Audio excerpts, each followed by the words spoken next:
સુરેન્દ્રનગરના than Tarnetar road ઉપર બે બાઇક સવારો 14.80 લાખની દિલધડક લૂંટ મચાવીને ફરાર થઈ ગયા।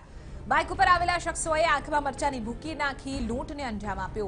ઘટના છે બરમાધાર ગામના પાટિયા પાસેની કે જ્યાં રાણીપાટ ગામની દૂધ મંડળીના મંત્રી 14.80 લાખ રૂપિયાની થેલી લઈને જઈ રહ્યા હતા અને તે જ વખતે બાઇક ઉપર આવેલા બંને શખ્સોએ મંડળીના મંત્રી ખીમા રબારીની આંખમાં મરચાની ભૂકી નાખી હતી અને તેમની પાસે રહેલી રૂપિયા ભરેલી થેલી લઈને ત્યાંથી ફરાર થઈ ગયા। હાલ તો થાન પોલીસ સ્ટેશને લૂંટનો ગુનો નોંધીને બંને લૂંટારોને ઝડપી પાડવા શોધખોળ તેજ કરી છે। આપણે જણાવી દઈએ કે 14.80 લાખથી જે સમગ્ર થેલી ભરવામાં આવી હતી તેની અહીં લૂંટ કરવામાં આવી છે। બરમાધાર ગામના પાટિયા પાસેનો સમગ્ર બનાવ બન્યો છે।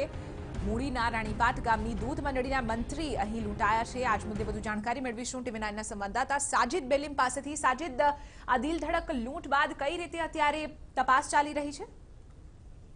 જી, જો વાત કરીએ તરણેતર રોડ ઉપર જે બરમાધારના પાટિયા રોડ પાસે જે આ 14.80 લાખની લૂંટ થઈ અને લૂંટ કરીને જે આ મંત્રીને લૂંટી અને લૂંટારો ફરાર થઈ ગયા હતા, ત્યારબાદ જ્યારે પોલીસને જાણ કરવામાં આવી ત્યારે પોલીસ હાલ તાત્કાલિક નાકાબંધી કરવામાં આવેલી છે અને વાંકાનેર અને તરણેતર થાન કે ધાંગધ્રા બાજુ હાઈવે જતો હોય છે, તેથી કરીને દરેક હાઈવે ઉપર પોલીસ બંદોબસ્ત મૂકી દીધેલો છે અને હાલ જે પોલીસ છે તે નાકાબંધી કરીને પોલીસ ઠેર ઠેર ચેકિંગ કરી રહી છે કે આ લૂંટારો ક્યાં ભાગ્યા અને ક્યાં ગયા, પરંતુ હાલ લૂંટારો મળ્યા નથી અને પોલીસ આકાશ પાતાળ એક કરીને આ લૂંટારોને શોધવાની તજવીજ હાથ ધરી રહી છે અને જે આ પીડિત છે જે મંત્રી તેઓની પૂછપરછ કરી રહી છે કે કોણ હતું, કેવી રીતે આવ્યા હતા અને આંખમાં મરચાની ભૂકી નાખી હતી, જેના સ્કેચ બનાવવાની પણ તૈયારી ચાલુ છે। જી બિલકુલ, આભાર સાજિદ સમગ્ર મામલે જાણકારી આપવા બદલ। તો આપને જણાવી દઈએ કે અત્યારે જે શખ્સો હતા જેઓએ લૂંટ મચાવી છે તેમના સ્કેચીસ બનાવવામાં આવી રહ્યા છે અને તેના આધારે તેમને શોધવાની શોધખોળ તેજ કરવામાં આવી છે।